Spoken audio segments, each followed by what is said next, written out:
We're at the EarthX, and I'm going to talk with you, Blake Hestir. You are a professor of philosophy at the Texas Christian University and also the co-founder of the Mind Body Ecology Institute. And that's an That's right. interesting combination of words. So, and I'm sure we're going to unpack that a little bit. So, tell me more about why you brought together. I see your philosophy part. How do you connect that with the ecology? Why the Mind Body Ecology Institute? Yeah, thank you for asking. Um, it's an honor to be here. I love the EarthX conference. This is my second year to be here. Um, Back in 2015, after many years of working on a particular scholarly project, I decided to shift trajectories in my career and to focus on the intersection of um, environmental issues, what's happening within the grand ecology, the rise in mental health issues in the United States in particular, and then rising levels of inequity in our country. And so I designed a course, a philosophy course, with the question, what does philosophy have to say about all of this stuff? And so I designed a course called Mind Body Ecology that explores the different conceptions, theories of mind, embodiment, ideas of interdependence. What does it mean to be interdependent, interconnected? What does it mean to be in a relationship, in a reciprocal relationship with the land and other people? And I wove into these programs contemplative practice, by which I mean mindfulness meditation practice, community building, um, practice on the land, where we have a variety of different activities where students have the opportunity to connect with each other on the land and to listen more carefully to the land, to the four elements as I normally teach it: earth, air, fire, and water. These courses have taken off and they sell out overnight. And during the pandemic, I was sitting around during lockdown trying to think what I might do next. And I thought, well, why not take this into the community? And so I and Sarah Sampson, my friend Choke, a friend of ours named Lee Cray, and Alex Julie banded together to form the Mind Body Ecology Institute and focus on a national presence with a local impact. And it's really taken off over the years. And our work is basically aimed at helping people reconnect with nature, reconnect with community, and reconnect with our inner landscapes all at the same time. So, when you say reconnect with nature, you know, help me understand what that entails. Is that just taking a walk on the beach or Walk on the going to the beach. forest or Yeah, yeah. how do Or a I? hike on a mountain. Yeah. Yeah. So it's that. But there's a particular way of going about it that is intentional. And it's framed within a set of teachings that help us understand what it means to be a dimension of an ecosystem rather than as something separate from. In the Anglo-European tradition, which the United States is certainly a part of, the so-called Western worldview, the idea is that emerged during the modern period in history is that the mind is separate from the body and that self is separate from nature. You can even hear this in the environmental movement language, this idea of preserving our natural resources, as if Mother Earth were a resource for our taking and also a receptacle for our waste. And so the idea is to reframe how we think about our relationship with Earth, not as being separate from, but as being an interwoven dimension of the planetary ecosystem. You make a very good point there. That of course the environmental movement, which supposedly is talking about the integrity of the planetary system that we are dependent on, but in the way they phrase it, indeed, they That's right. basically emphasize the separation. That's right. And this is really one place where I think philosophy can come in and play a helpful role. Philosophy, one of the things philosophy does is explore worldviews, and it's like straightening up the house before the conceptual furniture of the house before company comes. And if we're moving from language and concepts that trip us up into thinking that we're somehow separate from nature, then it's going to be more challenging for us to live in right relationship with the natural world. So that's a lot of what we do at the Institute. It's what I do in my courses at TCU. And I'm really grateful for the university over the years for supporting this work. They understand it and appreciate it. And our participants have really gone on to do some very interesting things, shifts in their lifestyles, shifts in their careers, their forms of activism, occupation, and so forth. I'm very grateful for that. So the idea of humans connecting with nature, I mean, as strange as it is a concept at all, because it should be normal, of course, but it is not. When you live in downtown Dallas, where we are at the moment, you know, nature is somehow very far away. I mean, there may be a tree in the street, and that's about it. So reconnecting with nature, yes, it becomes a mission in itself. But if you were to advise me now, as you know, assume I'm living in downtown Dallas, what would you say? How do you make that practical for me? So now I advise you to spend time in nature. How should I do that? How should I learn again to do that? You know, I was at an eco summit at Spirit Rock last September, and I remember one of the teachers sharing as we were taking a walk on the land that we're actually in Earth, that Earth extends up into the atmosphere. And a dimension of Earth is the air that we breathe and the water that we drink. And so even being within an urban environment, thinking about how we breathe, the air that we breathe, the quality of it, how humans are living in ways that are not contributing to promoting healthy air for us to breathe and clean water for us to drink. I mean, that's one way. Another way is simply learning how to comport ourselves in the world in an understanding way where we practice at slowing down and dropping pauses in the day to just reflect on the cycles of the day. Is it a new moon? Is it a full moon? What moon cycles are we in? How are my moods shifting during the week? And just tapping in with the inner landscapes and in relationship with wherever we are. It could be in the middle of downtown Manhattan, or it could be out on the prairies in Kansas or someplace. It's the same sort of practice. We're always with nature. One of my teachers says we are Earth on two legs. We're Earth made human. And so there's teaching that can be had just by turning within. This is also part of what we refer to as the inner-outer sustainability world, where outer sustainability initiatives, most of which are being discussed here, focus on shifts in structures, systems, shifts in culture, shifting behavior. One thing that has been left out of the conversation is the shifts in our interior landscape, our consciousness, our awareness, our values, our thinking and behavioral patterns. That's what we focus on. And that's something we can do anywhere. We can do by ourselves, or we can do in groups. We like to do it on the land because there's something about being in natural places where we're close to our home.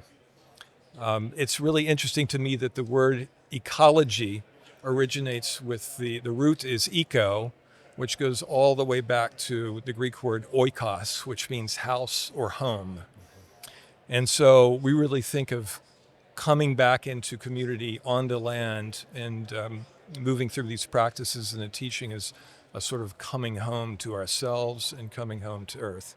So what happens to people when they do reconnect with nature? You mentioned, you know, your focus also on mental health, for instance. I mean, I'm asking, is nature healing? Nature is healing. Being in a green space for 20 minutes, research has indicated drops cortisol levels in the blood. If we're in chronic fight or flight mode, cortisol builds up in the bloodstream. It's an inflammatory, can open us up to illness and so forth, but just being in a green space for a short period of time can reduce cortisol levels in the blood. Being in a natural space reminds us of where we're from, what we're made of. Humans are mostly water, but we have plenty of the elements of earth in us, the food we take in, and the air that we breathe. Another feature of being on the land is that mindful walking with trees is a great opportunity to practice coming into consent relationships with nature. This is something that we draw from deep indigenous traditions, that it's important to, wherever we are, ask consent for being there, consent to being with trees, consent to being on the land here under the Anatole. That act of asking shifts mindsets, shifts us from individualistic mindset to shift to relational mindset. And we've found from our in-house studies on the participants that they leave our programs feeling more compassion for themselves, more compassion and care for nature, a deeper sense of connection with the natural environment. They feel motivated to take actionable steps when they lead, and they feel like they've learned some skills and practices that they can. I was going to go there. Yeah. I mean, practices in terms of on a daily basis, not going to your workshop, but still continuing that relationship. Continuing on. Yeah, that's right. Yes. Yep. Yeah. So, do you advocate to jog into the parks of the city with headphones on? With headphones on. Uh-huh. Well, it depends on what you're listening to, I suppose. I mean, Uh-huh. if this amazing podcast, there's nothing wrong with that. But it is nice to unplug. Uh-huh. Unplugging allows us to reactivate our ears and open our senses. And I mean, listening to natural sounds, whether in an urban area or on the land, that's our natural default mode setting.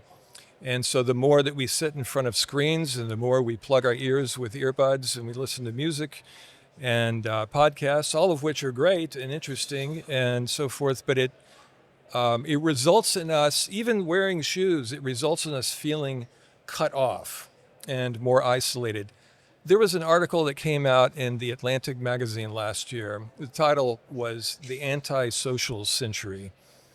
And one of the concerns of researchers has been the rise in these feelings of disconnection from other people, rise in disconnection, feelings of disconnection from nature, social isolation, and rising levels of anxiety and depression. Being in community, intentional and on the land, can help address all of those issues simultaneously while opening up people to understanding, how it is that we are living relationally in the world rather than separating ourselves off. That's a construction. So I want you to dream a little bit with me. Okay. So we're living in this beautiful country, which is now 250 years old. And somehow the people who sort of run this place have turned it into the most dysfunctional organization we have seen in all over these 250 years, probably with the exception of the Civil War. So what I'm referring to is a situation in Washington, D.C., where some people say yes and immediately some other people say no. They don't even listen to each other. Yes will mean no and the other way around. So now as I said, I'm going to dream. So I'm going to take all those people out of that beautiful building on Capitol Hill, and we put them in a forest in a circle and have them talk and have their meeting there. What do you think will happen? I hope that they have a good time. I'm sure they will have a good time. But do you think that if we create circumstances, that there is a chance that we will start meeting each other again and listening to each other? One of the things that we find in our programs is that it takes folks 4 to 5 days to finally slow down and be able to listen. And that's really where we want to be. Unless you can listen, there's not much that's going to happen. Listening, deep listening, is a contemplative practice that we teach and we practice. And that's something that takes time. It has to be cultivated. And with this group of people in the forest, it's just planting seeds. One would not expect radical change after 2 days or even 2 weeks or 2 months in the forest together. If we had a year together, maybe that would be a little bit different. But we would at least be planting the seeds. It's not, once going through this experience, you can't forget it. It will be there. It will live in the body. It's a reminder of who we are, a reminder of ourselves that tends to stick with us. So there's a few people watching us as we talk. Can you leave those people who may not be able to come to your workshop tomorrow or do anything like that? Can you give them maybe 1, 2, 3 things now that they can take into their daily life now and tomorrow and make some steps in the right direction, please? Well, I think, at least in terms of practical daily activity, it's nice to take some pauses in the day, just to sit down with both feet on the ground, hands on legs. Take a pause and listen. Listen what's showing up in the inner landscapes. How are you feeling today? How's the breath? What have you learned today? Where are you sitting? How's the air feel in the skin? Just that in itself, introducing only a minute or maybe 5 minutes. That daily, if you do that multiple times during the day and you do it every day, that tends to add up over time. And the research indicates that as well. Our friends at the Center for Healthy Minds at the University of Wisconsin at Madison, they have solid research that supports that as being beneficial. That's dropping in a key skill of well-being, as Rishi Davidson puts it, who's the founder and director of the center. I think another thing, this comes from I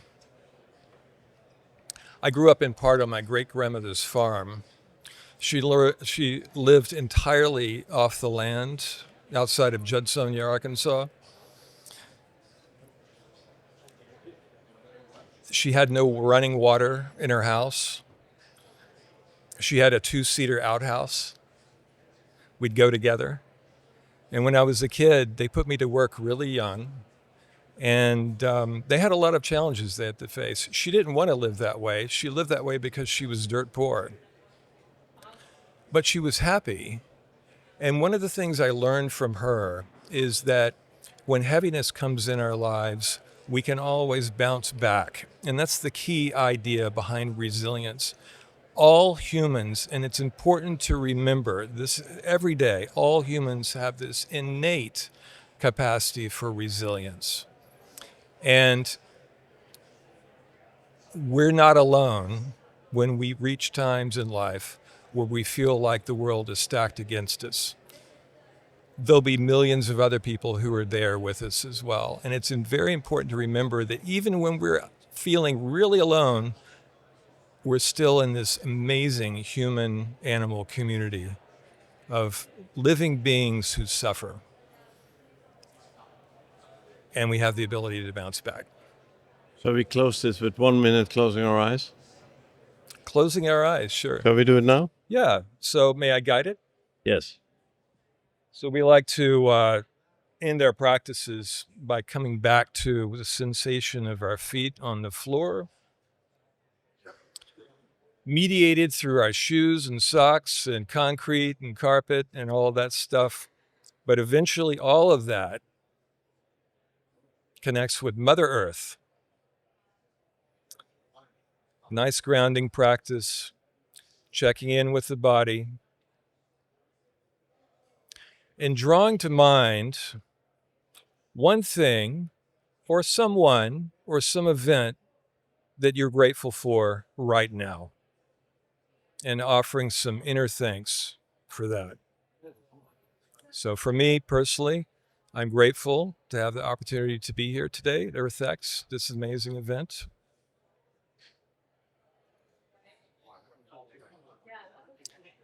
And as everyone feels ready, you can gently take a deep inhale, and with the exhale, gently open your eyes.